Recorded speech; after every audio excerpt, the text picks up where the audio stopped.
Almeida, século 21, Efésios 2, verso de número 11. Acompanhe a leitura.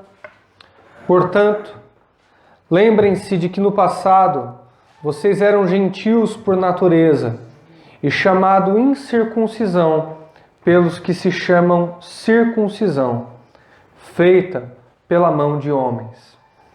Vocês estavam naquele tempo sem Cristo, separados da comunidade de Israel, estranhos às alianças da promessa, sem esperança e sem Deus no mundo. Mas agora em Cristo Jesus, vocês que antes estavam longe, vieram para perto pelo sangue de Jesus, pois Ele é a nossa paz. De ambos os povos Ele fez um só e derrubou a parede de separação em seu corpo. Desfez a inimizade. Isso é, a lei dos mandamentos contidos em ordenanças, para em si mesmo criar um novo homem, fazendo assim a paz. E pela cruz reconciliar ambos com Deus, em um só corpo, tendo por ela destruído a inimizade. E vindo ele, proclamou a paz para aqueles que estavam longe e também para os que estavam perto. Pois por meio dele, ambos temos acesso ao Pai, no mesmo Espírito. Assim, vocês não são mais estrangeiros e nem imigrantes. Pelo contrário, vocês são concidadãos dos santos e membros da família de Deus, edificados sobre o fundamento dos apóstolos e dos profetas, sendo o próprio Jesus Cristo a principal pedra de esquina. Nele, o edifício inteiro, bem ajustado, cresce para ser templo santo no Senhor, no qual vocês também, juntos, são edificados para a morada de Deus no Espírito. Até aí. Não é um texto difícil, pelo menos não é um texto tão difícil.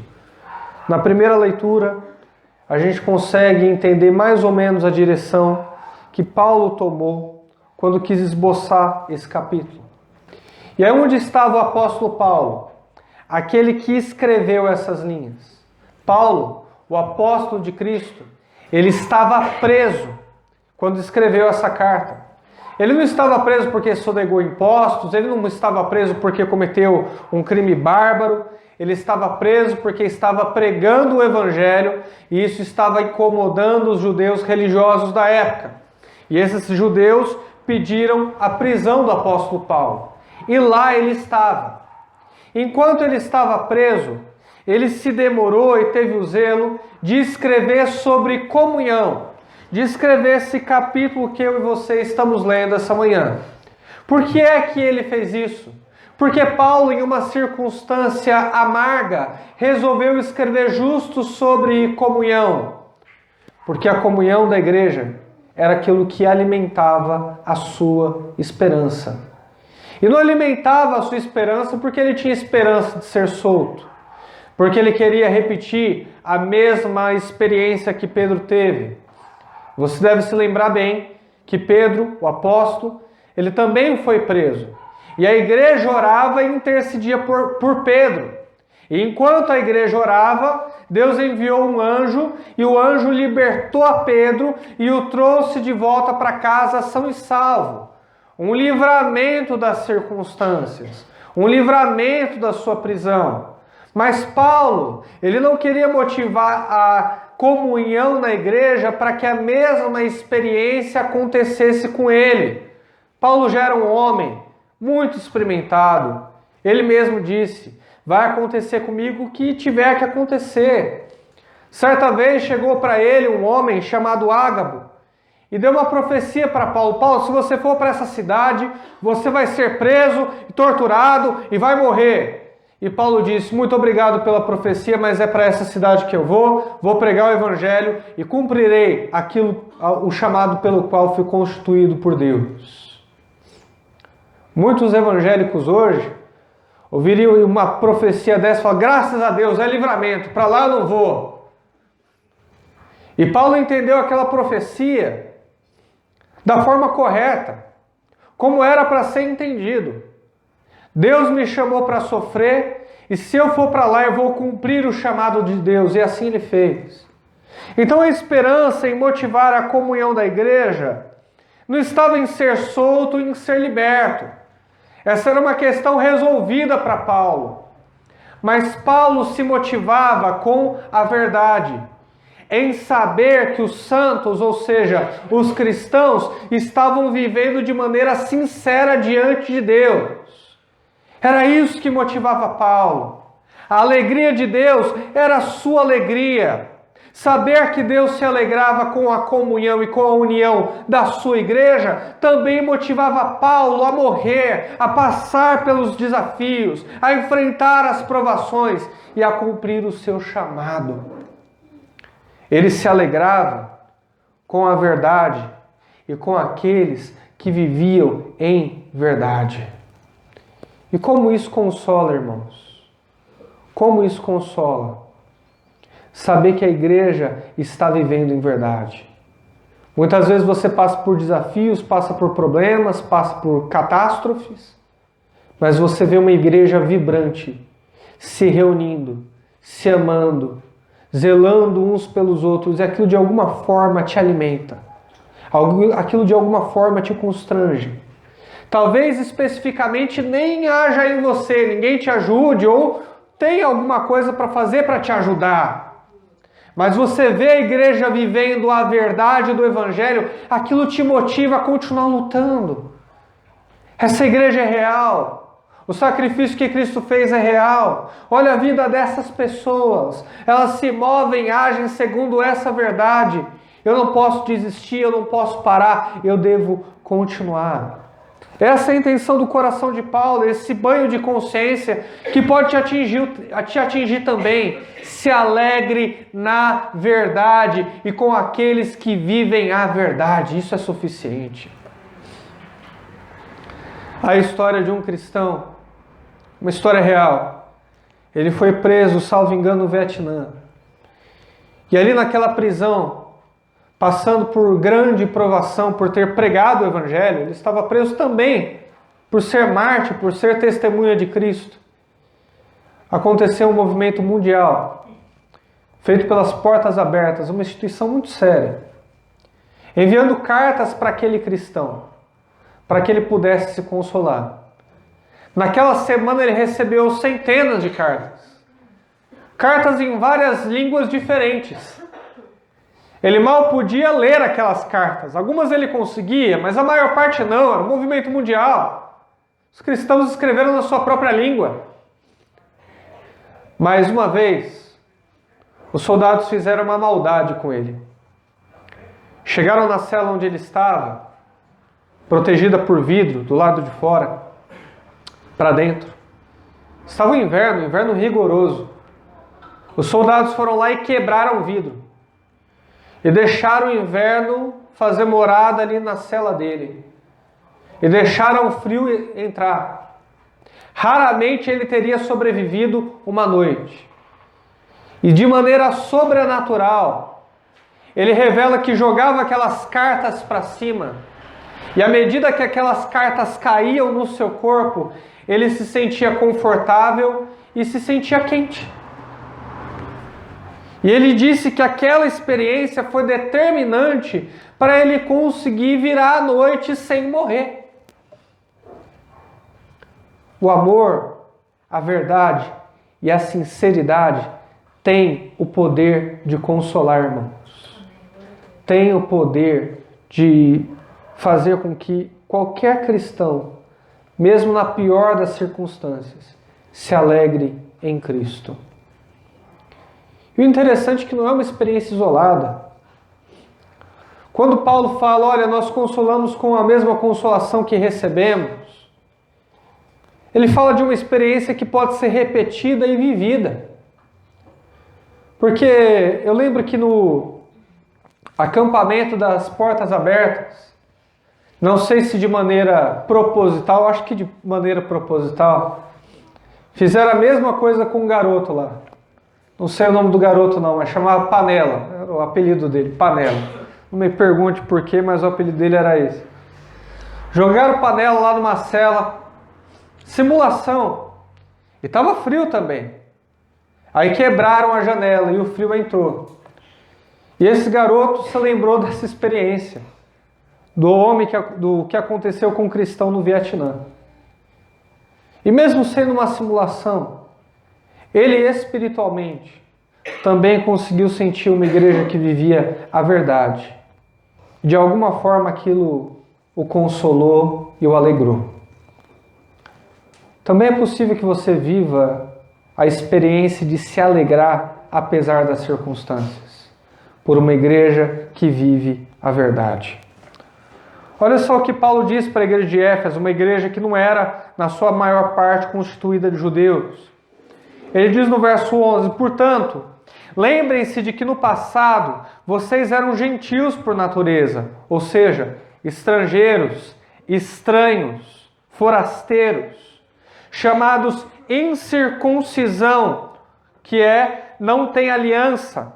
Paulo estava dizendo, antes vocês eram chamados aqueles que não tinham aliança com Deus. Eram pessoas que não tinham comunhão com Deus, não podiam se achegar a Deus. Vocês eram reconhecidos assim pelos que se chamam circuncisão, ou seja, pelos judeus, aqueles que diziam ter uma aliança com Deus, feita pela mão de homens.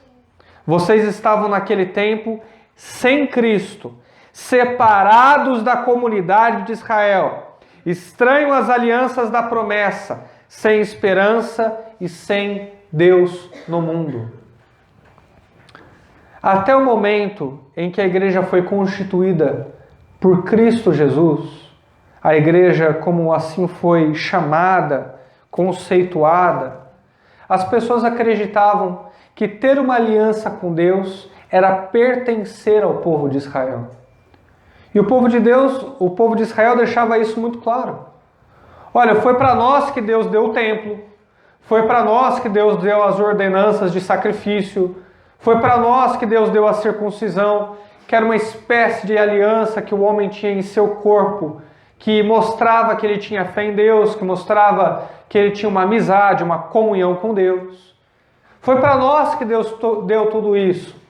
E vocês não podem fazer parte, porque vocês não são nacionais, vocês não são judeus, vocês são gregos, romanos. E Deus ele tem algo especial com os judeus, com o povo de Israel e mais ninguém. E é o que Paulo está dizendo, olha, vocês se lembram que antes, diante dos olhos dos judeus, vocês eram pessoas estranhas, ímpios, pessoas que não tinham comunhão com Deus, eram reconhecidos como os sem aliança, eram assim que vocês eram vistos. E o verso 13 revela o mistério da igreja. Mas agora, em Cristo Jesus, é o que Paulo diz. Paulo não fala, mas agora no templo, mas agora nos sacrifícios, mas agora nas ordenanças, mas agora vocês podem ser declarados nacionais como o povo de Israel. Não é isso que Paulo está dizendo. Paulo está mostrando que uma nova era foi inaugurada. Paulo está dizendo para aquela igreja que todas as ordenanças, sacrifícios, templo, tudo aquilo tinha um significado só e se resumem na pessoa de Jesus Cristo. É isso que Paulo está dizendo. Agora em Cristo, vocês que antes estavam longe, agora vocês vieram para perto, pelo sangue de Jesus. Não é pelo sangue de bodes, não é pelo sangue de ovelhas, não é pelo sangue de pombinhas, é pelo sangue de Jesus. Vocês vieram para perto e agora podem ter um relacionamento, uma amizade com Deus. Paulo está declarando o fim, o sepultamento, a morte da religião judaica. É isso que ele está dizendo. E eu não sei porque tem gente hoje querendo recosturar o véu, que Jesus já rasgou. Eu não sei porque tem gente hoje querendo voltar aos costumes de Israel, se Deus já declarou que essa era está falida. Jesus, com o maior desdém do mundo, ele encosta ali do lado do templo de Herodes, que era uma obra faraônica, grandiosa, muito maior do que esse que está no Brás aí, você pode ter certeza. Ele olha para aquele templozinho qualquer, trata como se fosse qualquer coisa. Ele olha e diz: vocês estão vendo esse templo aí bonitão? Não vai ficar pedra sobre pedra. Ele fala com o maior desprezo do mundo. As pessoas hoje nem ao certo sabem aonde fica o templo. Porque até os fundamentos do templo, os fundamentos. Jonatas é pedreiro e sabe o que é o fundamento de uma casa. Imagina de um templo como aquele. Até os fundamentos foram arrancados. Jesus falou: ó, não vai ficar pedra sobre pedra, isso não tem importância alguma. Mas estão querendo reconstruir o templo, tem lá no Brás. Estão querendo refazer aquilo que Cristo disse: olha, isso daí não tem importância. Daqui a pouco vão começar a sacrificar também. É por isso que eu não entendo por que tem pastor que usa aquele kippá e aquela roupa de judeu, se aquilo nem na Bíblia está ou tem algum significado. É por isso que eu não entendo por que tem movimentos como o G12, o M12, onde o povo se veste igual a judeu, dança igual a judeu, faz as festas judaicas do calendário judaico para cultuar a Deus, sendo que Deus já declarou que aquilo está falido. Você sabe por que o judeu ele se veste de preto? Você sempre vai ver o judeu de preto. Você sempre vai ver ele lá no Muro das Lamentações, mais ou menos assim, se lamentando, chorando. Você sabe por que eles ficam ali de preto fazendo isso? Porque o judeu, ele está de luto. Ele vive em constante luto. Luto pelo quê? Porque ele não tem mais templo. E Deus mandou sacrificar, adivinha onde? No templo. Quer dizer que o judeu não pode mais sacrificar. Faz séculos que os judeus não sabem o que é sacrificar uma ovelha, sacrificar um bode, sacrificar um animal. Porque é uma religião que acabou. Sem templo, que era o elemento que constituía aquela religião, não há como sobreviver àquela religião. Não tem mais religião. Era para eles entenderem que em Cristo, Deus já constituiu tudo que tinha que constituir. Que o Messias já veio, uma nova era foi inaugurada. Uma era que está aberta e abraça a todos, sem distinção de nacionalidade. Porque em Cristo e para Deus isso já não importa mais. É o que diz o verso de número 14. Cristo é a nossa paz, que de ambos os povos fez um só, derrubando a parede de separação em seu corpo e desfez a inimizade. Havia antes judeus e gentios, estrangeiros. Judeus era o povo que pertencia a Deus, o resto não pertencia. Tinha uma parede de separação no meio. Deus escolheu o povo judeu. Aí em Cristo Jesus, essa parede de separação foi quebrada, foi derrubada, não sobrou pedra sobre pedra. E dos dois povos, judeus e estrangeiros, ele fez um só povo escolhido. E esse povo se chama igreja. Pessoas que não são reconhecidas mais pela sua nacionalidade ou pelo lugar que nasceram, mas pela obra perdoadora, redentora de Cristo Jesus. Ele é a nossa paz. Ele é a nossa paz. O homem hoje luta pela paz. Ele guerreia pela paz. Ele faz tratados nacionais, internacionais pela paz. Vemos que aquele ambiente no Oriente Médio é extremamente volátil e só sabe o caminho da guerra, mas a saída para a paz mesmo está em Cristo Jesus. É Ele que pode trazer verdadeira paz, por meio do seu sangue, constituir a igreja. É o que Paulo está dizendo aqui. Mas tem uma linha hoje, chamada dispensacionalista, que diz que Deus fez dois povos. E tem teólogo bom que acredita nessa linha, isso é o pior. Que Deus tem dois povos. Como se Cristo tivesse dois corpos, ou se houvesse dois corpos com duas cabeças. Um ser medonho, assustador, tenebroso e mutante. Há um só corpo que é a igreja e uma só cabeça que é Cristo. Mas esses teólogos insistem em dizer que no final dos tempos Deus tem um propósito especial com os judeus. Por todas as ordenanças, os rituais, Deus ainda vai se revelar para os judeus. E não conseguem perceber que a aliança com os judeus já quebrou faz tempo. Nós somos emissários, mensageiros de uma nova aliança, que não está baseada em costumes, que não está baseada em rituais, ou não está mais baseada em templo, mas está baseada em Cristo. É isso que Paulo está dizendo aqui, é todo o seu argumento. Eu acho que esses homens precisam ler esse capítulo de Efésios. Perceber que essa era já acabou.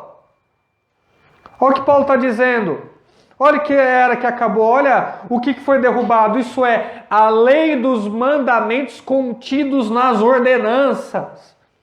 Os 10 mandamentos mais ordenanças. As cerimônias.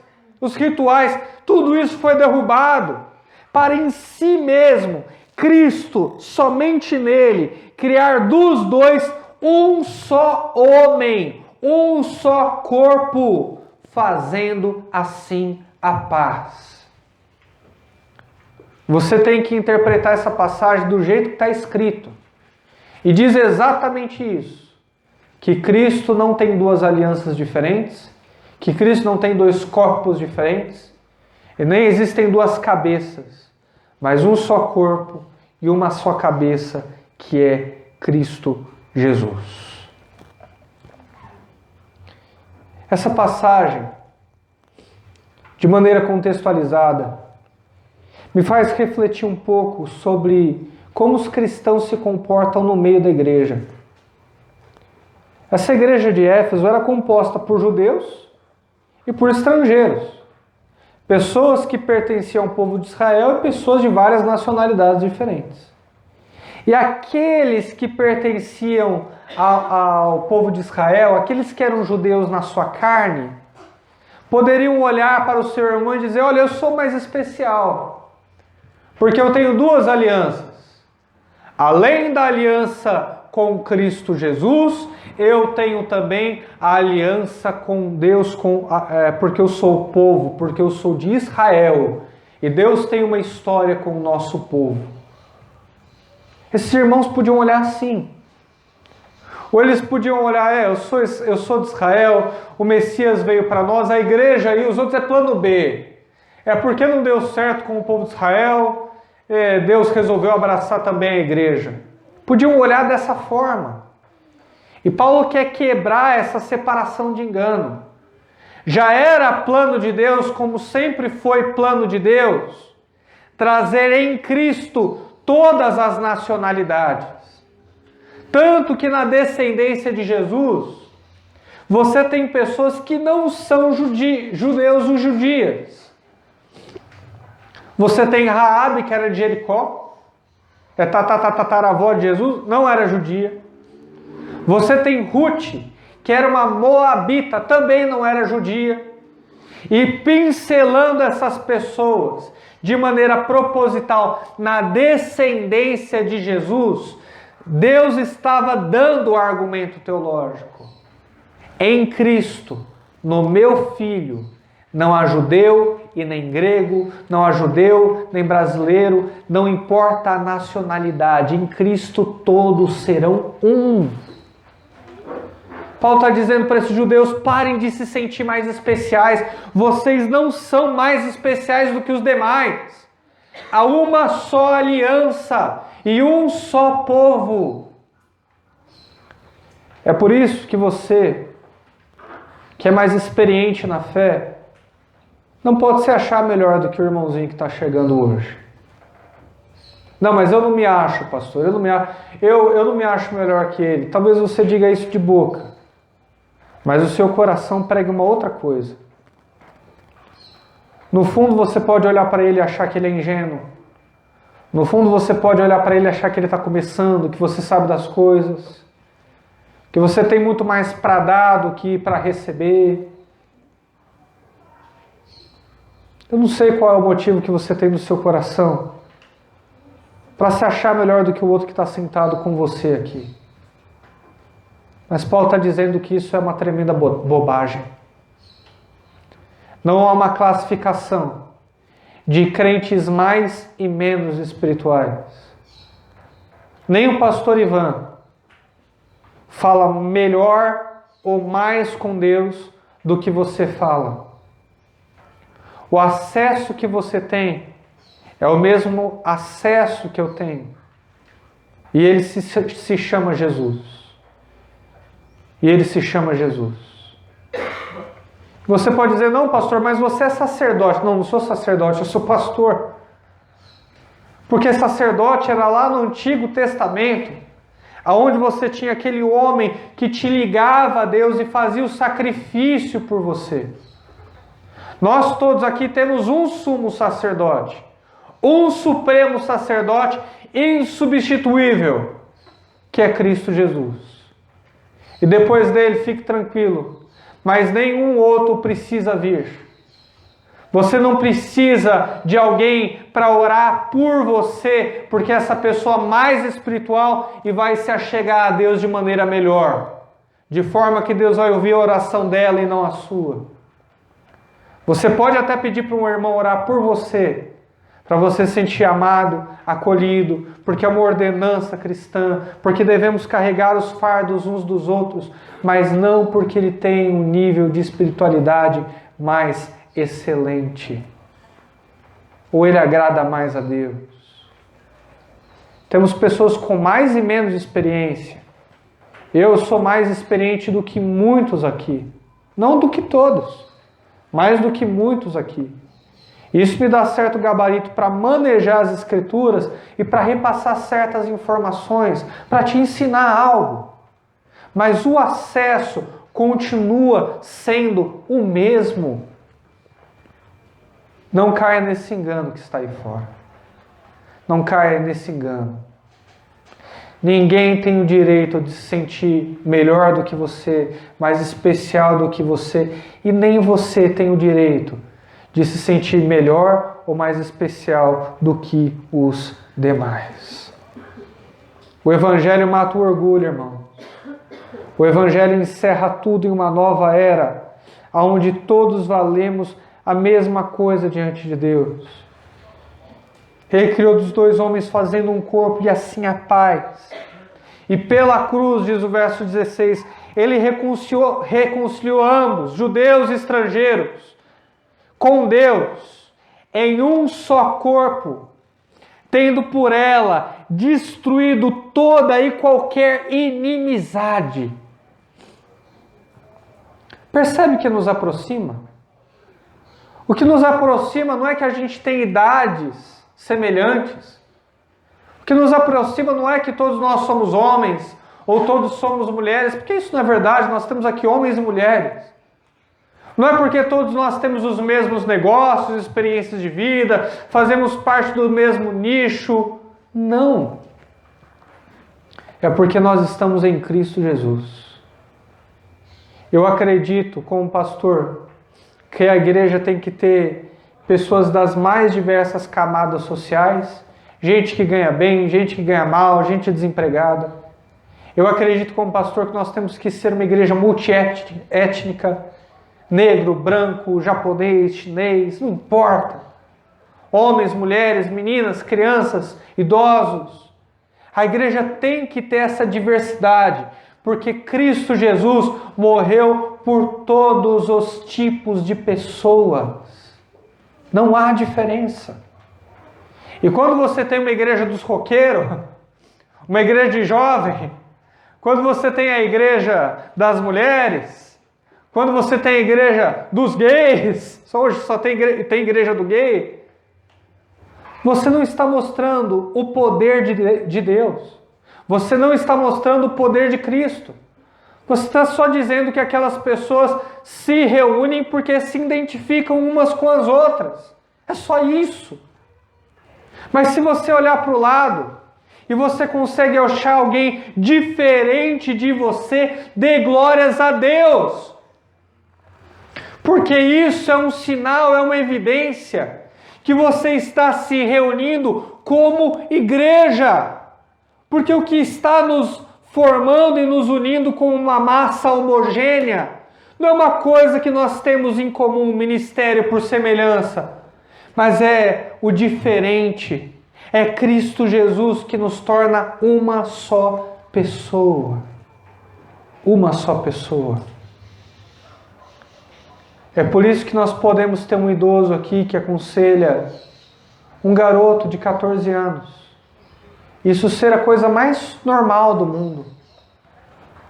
É por isso que nós temos aqui pessoas de contextos diferentes, de países diferentes, que podem se reunir e orar umas com as outras no dia de semana. Não vamos dividir aquilo que Cristo uniu. Pode perceber que, às vezes aqui na igreja nós fazemos culto de mulheres, culto de homens.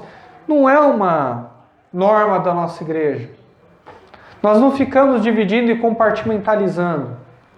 Às vezes é necessário uma palavra especial para as mulheres, a gente volta lá e fala algo especial para as mulheres. Olha, age assim, cuide assim do seu marido, etc.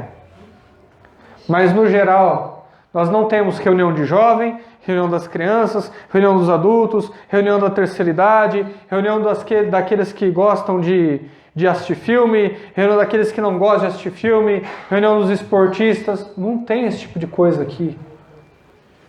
Porque nós não temos o direito de dividir aquilo que Cristo uniu. Aquilo que Cristo uniu. Quebra essa barreira que tem dentro de você. Talvez você pense assim, essa semana, eu não vou ligar para ele, eu não vou ligar para ela, porque eu não tenho nada em comum com ele. Eu vou falar do quê? Eu vou conversar sobre o quê? Em Cristo Jesus, você vai descobrir uma dimensão nova na vida do seu irmão. Você vai ter assunto com ele. Porque você já tem tudo em comum, que é Cristo. Ele basta. Ele é suficiente. Vamos quebrar essas barreiras que existem dentro de nós. Eu desafio você no final do culto a conversar com 2 pessoas que você conversa pouco. E eu desafio você, essa semana, a mandar uma mensagem no WhatsApp para alguém que você não tem contato. Que você conversa raramente também. Vamos aplicar a palavra, não sejamos só ouvintes, mas vamos viver a palavra de Deus. Você topa o desafio? Porque senão tudo vai ser teoria. A gente vai ouvir uma bela lição de teologia, de como Cristo desfez a inimizade na sua carne, e não vamos viver nenhuma implicação prática. Se importem uns com os outros. O que está acontecendo nessa igreja, irmãos, é sobrenatural. Não é sobrenatural porque tem gente desmaiando quando eu ponho a mão aqui.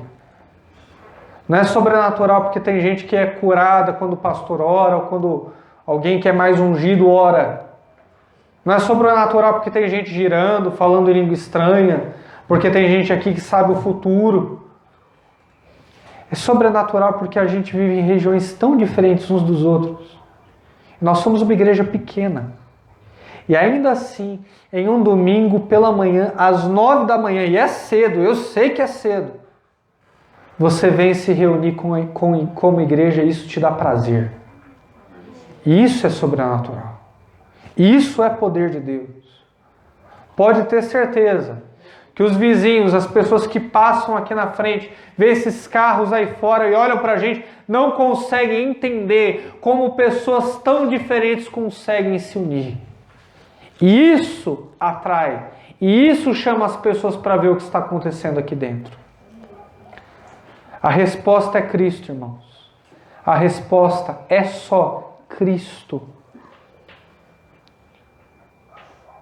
Olha só o que diz o verso de número 17. E vindo Cristo, proclamou a paz para vocês que estavam longe e também para os que estavam perto. Paulo está dizendo com uma figura de linguagem. Cristo proclamou a paz para aqueles que eram estrangeiros e para aqueles que eram judeus. É isso que ele está dizendo. Pois por meio de Cristo, ambos temos acesso ao Pai no mesmo Espírito. No mesmo Espírito. A dança, o movimento de Deus não para de acontecer. Em Efésios capítulo de número 1 e capítulo de número 2, nós vimos como Deus proporcionou o plano da salvação. Projetou em Deus Pai, cumpriu no Deus Filho, através do sacrifício, e confirmou por meio do seu Santo Espírito. E o movimento, a dança, não para de acontecer. O nosso Deus é um Deus que está em constante movimento. Por meio do Santo Espírito de Deus, que habita em nós como igreja, nós podemos orar, nós podemos adorar, podemos nos achegar a Deus, ler a Bíblia de maneira salvadora, ter comunhão com o Pai e uns com os outros. Esse é o movimento que Deus quer que a gente faça. Essa é a direção que Deus quer que a gente tome. Esse mesmo Deus que, sendo três e tendo perfeita comunhão, quer que nós tenhamos essa comunhão perfeita também. Ou você já se esqueceu da oração em Cristo Jesus? Pai, eu oro a Ti para que a igreja sejam um, assim como nós. Cristo com Deus, uma união misteriosa. Assim como nós, eu e tu, ó Pai, somos um, que a igreja seja um também. Nós podemos ser tão um, como Deus é um com o Filho e um com o Santo Espírito. Nós, como igreja, também podemos ser um dessa maneira. Sabe o que Deus quer de nós essa manhã? União, amor. Que a gente olhe para as Escrituras e pare de pensar no individual, mas no coletivo. Todas as forças desse mundo convergem para que a gente pense no individual. Muitos talvez tenham entrado aqui nessa igreja essa manhã dizendo: eu vou buscar a minha bênção. Tendo dois pensamentos errados. Primeiro, de buscar a bênção, porque a bênção vai te alcançar. E segundo, para buscar uma coisa pessoal, só para você. Nós estamos nos reunindo como igreja essa manhã. E precisamos urgentemente mudar a chavinha da nossa mente. E pensar no coletivo. Pensar no plural. Pensar que Deus nos formou para sermos um. E proclamar e mostrar assim o reino de Deus. Perceba que apesar das músicas gospel de hoje dizer: eu sou casa, lugar de Deus, e Ele habita em mim, Espírito Santo habita em mim, você nunca vai ver a Bíblia dizendo que o Espírito Santo habita de maneira individual. Não que Ele não habite, mas todas as vezes que a Bíblia se propõe a falar sobre o Espírito Santo como morando na igreja, Ele fala na igreja no coletivo. Aqui ele diz, olha, assim não somos, o verso 18, tendo acesso ao Pai, nós temos acesso ao Pai no mesmo Espírito, falando de nós, no coletivo. E nós ficamos individualizando, compartimentalizando, pensando em si mesmo. A igreja de Cristo precisa pensar no coletivo. Você tem um problema grave, um problema pequeno. Se abra para alguém da igreja que possa orar com você. Você não está passando por um bom momento espiritual. A Bíblia não diz que o cristão tem que adivinhar que você está passando por um momento difícil. Tive uma revelação, bati aqui na sua casa, Deus mandou te dizer isso, mandou te dizer aquilo. Não é assim que acontece. A nossa Bíblia, que é a nossa regra de fé e prática, diz o seguinte: sejam as suas necessidades conhecidas de todos os santos. Sabe o que quer dizer de maneira prática? Você que tem um problema, abre a tua boca e conta. Abre a tua boca e conta. Um dia eu queria vender um bem que eu tinha. E eu cheguei para o meu amigo me lamentando: puxa, eu não consigo vender. Ele falou: você não abre a boca? Você não vai vender nunca isso daí. Tem que anunciar. Faz com que as outras pessoas saibam. Aí, pastor, mas eu me sinto tão amado quando alguém adivinha. Vem e dá aquela revelação. Você pode se sentir amado com um abraço. Você pode se sentir amado com as lágrimas que correm enquanto essa pessoa ora com você. Você pode se sentir amado à medida que ela compartilha um verso com você. De novo, é uma questão de consciência. Como a maioria das verdades da Escritura, para serem vividas, são uma questão de consciência. É o que Paulo está dizendo aqui. 19. Vocês, ó igreja de Éfeso como um todo, não são estrangeiros, imigrantes, não são incircuncisos, pelo contrário, vocês são concidadãos, tão cidadãos quanto os judeus, concidadãos dos santos e membros da família de Deus. Essa posição é muita coisa, igreja. Ser filho de Deus, ser filha de Deus. As pessoas hoje estão querendo ir lá para Israel, se batizar de novo nas águas do Jordão. Eu não entendo por quê. Eu não entendo por quê. Agostinho, que era um pai da igreja, ele não sabia nem para que lado ficava Israel. Sabia nem para que lado ficava. Perguntasse para ele: eu acho que é para lá. Estava apontando para os Estados Unidos. Eu acho que é para lá. Homens grandiosos que vieram depois dos apóstolos, que formaram a igreja oriental e ocidental, não se importavam com Israel, nem sabiam para que lado ficava, e a gente fica querendo voltar para Israel, como que se pisasse lá algo místico acontecesse. Não vai! Não vai! Paulo está dizendo: uma nova era foi inaugurada. Pare de buscar modismos e objetos e países mais consagrados que outros e terra prometida e monte de Deus. Não, porque o Monte Sião, pastor, você tem que entender que o Monte Sião é o monte de Deus. E a gente se esquece do que Jesus falou para a mulher do poço. Olha, eu sei o que estão dizendo por aí, que uns que se devem adorar no Monte Sião e outros que devem se adorar em outro monte, mas vai chegar o dia, e já chegou, diz Jesus, só abrir a Bíblia e ver, em que os verdadeiros adoradores adorarão a Deus em espírito e em verdade, ou seja, em qualquer hora, em qualquer lugar, e a hora já chegou faz tempo, igreja. Vamos parar de pensar que existe um lugar mais consagrado que outros. Todos vocês são santos, todos vocês são igreja e membros da família de Deus. Deus começou sim um propósito com Israel, mas o seu objetivo era expandir o evangelho por meio do povo de Israel para o mundo inteiro. Israel se recusou no decreto de Deus, não quis expandir o evangelho, e Deus continuou o seu propósito, o seu decreto inicial de pregar o evangelho para toda a criatura, apesar de Israel. Mas a igreja nunca foi e nunca será plano B.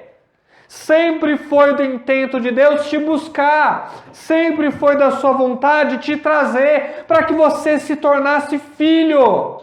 Você é concidadão do céu, membro da família de Deus. Não é um membro de segunda classe.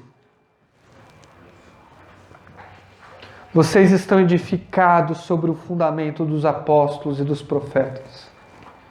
Propositalmente, Paulo não está dizendo agora vocês são edificados pelo fundamento dos profetas e dos apóstolos.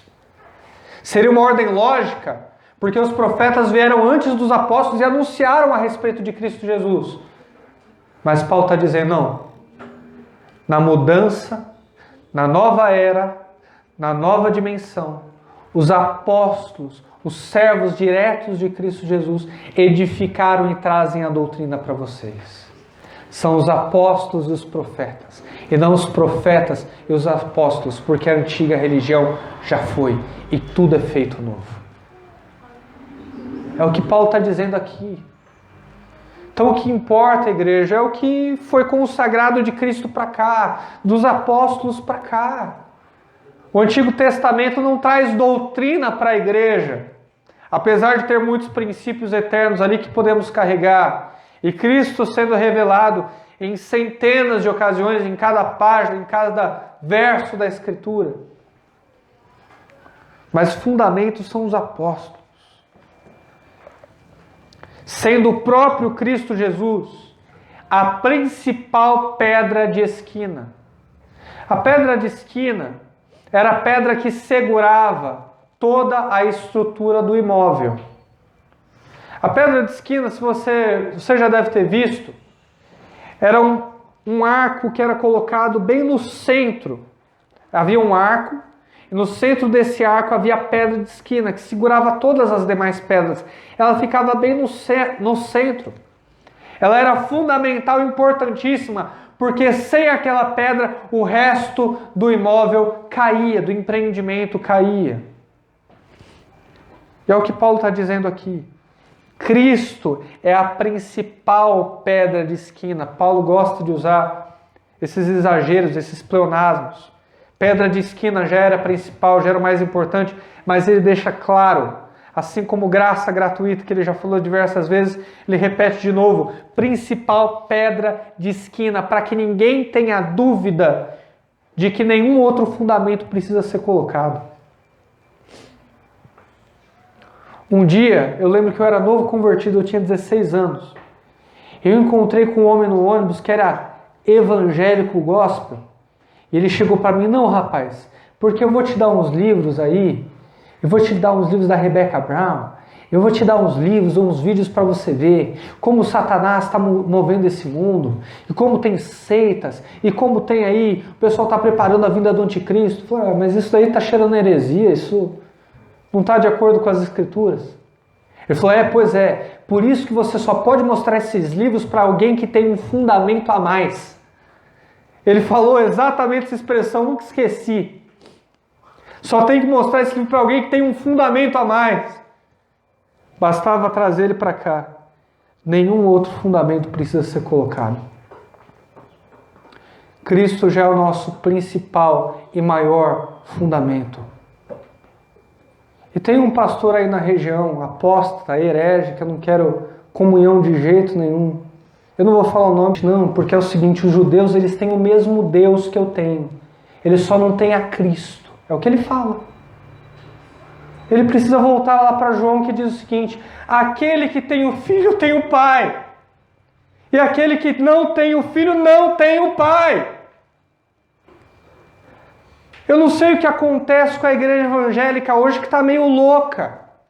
Mas ela quer voltar para os antigos fundamentos de uma religião morta, que não tem condições de trazer vida, desconsiderando a obra substitutiva do sacrifício de Cristo, cujo que é a nossa pedra principal e fundamento. Verso 21, nele o edifício inteiro, bem ajustado, cresce para ser templo do Santo do Senhor. Lembra que eu disse que Jesus Cristo chegou para aquele templo herodiano e disse, não vai ficar pedra sobre pedra? Não importa se ficou pedra sobre pedra, igreja. Não importa onde esse templo é ou já foi. Porque agora vocês como igreja é que são templo. Vocês é que são morada do Espírito Santo. O templo, que era onde Deus, por assim dizer, morava, era uma figura, era um símbolo, era um desenho daquilo que nós seríamos, a habitação de Deus. Deus não mora em um templo feito por mãos humanas, mas Deus mora em humanos que Ele mesmo formou. Deus podia ter morado em todo lugar, qualquer lugar do universo, da galáxia, mas Ele decidiu morar dentro de nós como igreja. Como você ousa ainda acreditar nessa judaização? Como você ousa, como você tem coragem de acreditar em um falso espírito? Não queira comunhão com nenhuma igreja evangélica que esteja voltando aos velhos fundamentos de uma religião morta. Pode ser radical o que eu estou dizendo, mas é uma batalha pela verdade. É uma batalha pela verdade. Eu não posso considerar mais o que estão fazendo hoje do que aquilo que Cristo fez. Basta olhar para as Escrituras, no qual vocês também juntos são edificados para a morada de Deus no Espírito. Nós somos o templo em que Deus habita. Nós somos o templo do Espírito Santo. Se você quiser viver o Evangelho, viva da forma mais simples e humilde possível, andando com os seus irmãos durante a semana. Conversas que só acontecem no final de semana são hipocrisia, igreja. Toma cuidado. Conversa com os seus irmãos durante a semana. Se importe com alguém aqui dessa comunidade mais do que você se importa consigo mesmo. E assim você vai viver o Evangelho de Cristo. Ele derrubou a parede de separação. Nós somos diferentes, sim, muita coisa. Mas todos nós fomos conectados por um só Deus, em Cristo Jesus, o nosso Senhor. Ele se faz presente aqui essa manhã por meio do seu Espírito e está intercedendo por você agora. Vamos orar, fique de pé.